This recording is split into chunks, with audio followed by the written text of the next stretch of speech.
మనందరం చిన్నప్పుడు ఇంట్లో ఏదో ఒక సోది చెప్పి ₹2 కొట్టేసి పాటల పుస్తకాలు కొనుక్కునే ఉంటాం కదా. అమ్మ నాన్న టీచర్స్కి దొరకకుండా జాగ్రత్తగా నోట్బుక్స్ మధ్యలో పెట్టి దాచుకోవడం.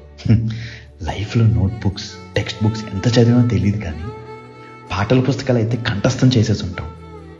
80s 90s కిడ్స్లో పాటల పుస్తకాలు తెలియని వాళ్ళు కొనుక్కొని వాళ్ళు ఉండనే ఉండరు.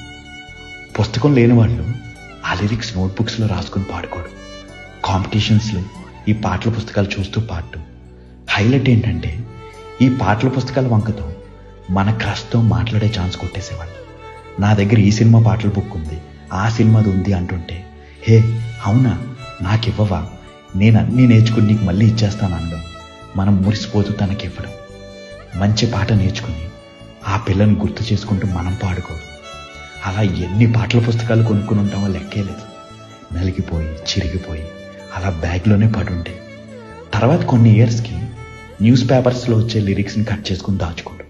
ఇలా ఈ పాటల పుస్తకాలు గుర్తొస్తుంటే ఆ రోజులన్నీ ఒక్క క్షణం కళ్ళ ముందు మెదుగుతుంది. అప్పట్లో మనకి నచ్చిన పిల్ల, ఫ్రెండ్స్తో క్లాస్ రూమ్లో సైలెంట్గా పాడుకున్న పాటలు, లిరిక్స్ మార్చుకుని చెప్పుకున్న డబుల్ మీనింగ్ డైలాగ్స్, ఒకటా రెండా, వీటితో మనకు కౌంట్లెస్ మెమరీస్ ఉన్నాయి కదా.